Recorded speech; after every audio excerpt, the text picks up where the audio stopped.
And we also have people trying to express very difficult topics or opinions on difficult topics through these tiny little social media bites. So that might be like a 30-second video on Instagram, or a picture that doesn't give nearly enough context to tell you the truth, or a tweet that's somehow supposed to convey something meaningful in only 240 characters, right?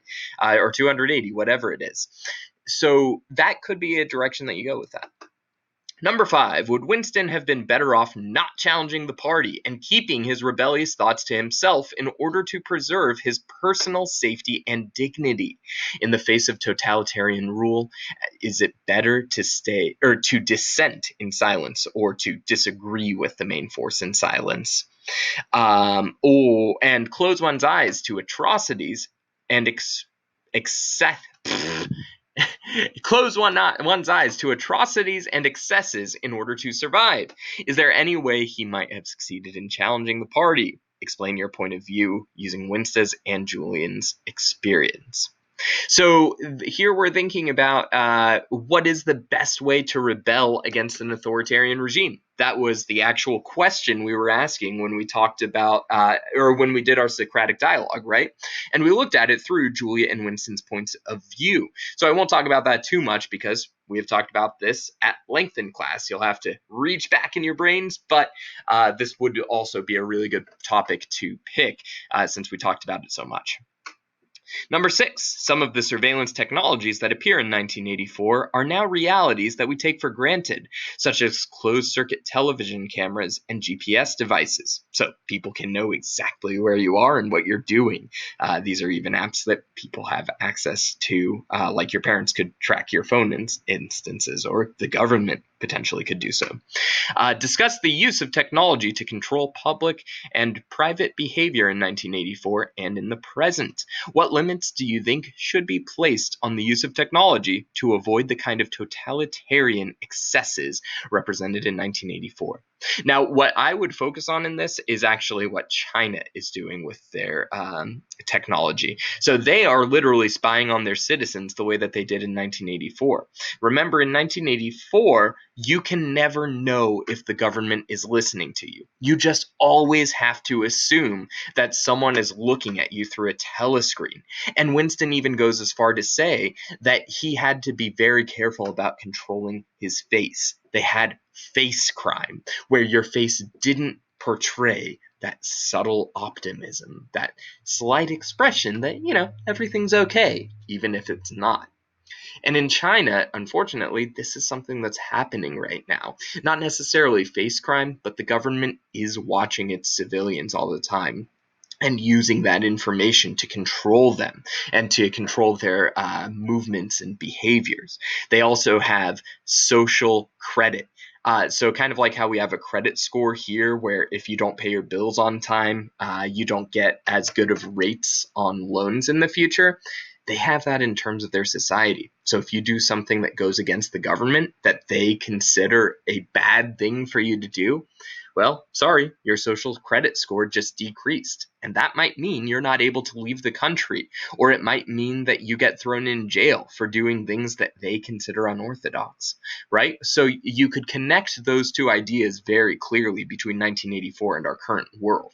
Unfortunately, it's kind of like what we talked about at the beginning of the book.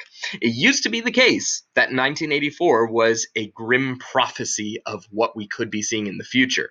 Now, it's just kind of a reflection of what we're already seeing in our own society and in our own world. So, scary stuff, but a good topic for an essay. Number 7, in what ways are current governments similar to the government Orwell imagined in 1984? This is something I just talked about with China. This topic should not be an excuse to bash government, but to thoughtfully consider what aspects of it are most reminiscent of the totalitarian party in the novel. Okay, so let's talk about Trump. You can talk about Trump. You can talk about Trump being similar to the party. And frankly, he does manipulate truth similarly to the way the party does, by speaking out of two ends of his mouth as is helpful to him in whatever way is the most helpful. I don't want this to just be bashing the government, though.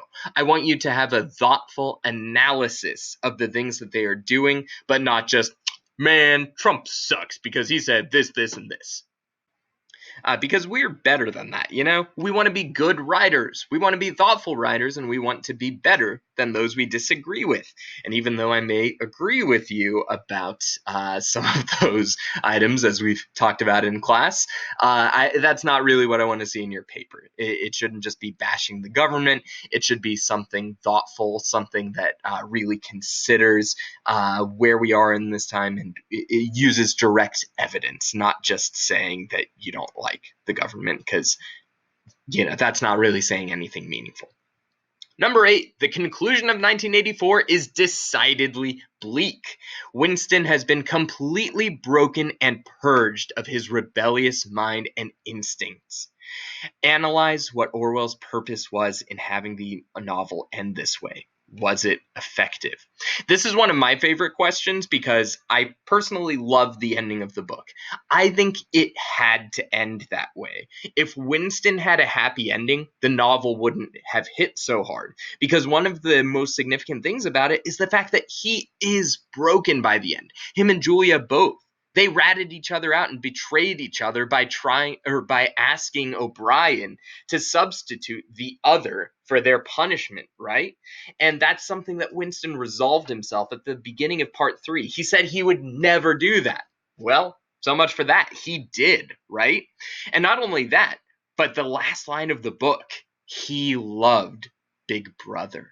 So not only has Winston been broken by this government, by the party, but they actually changed the way that he thinks. They made him a member of the party, a good orthodox member of the party. So why did the book have to end that way? Why did it have to be that Winston is now a good party member? And why does it have to be that we really have no hope at the end of it? Julia and Winston are both broken down, and the party seems as invincible as ever. I think it's also helpful to analyze in this. Winston claims that he's happy at the end. And this is something I would talk about in this essay.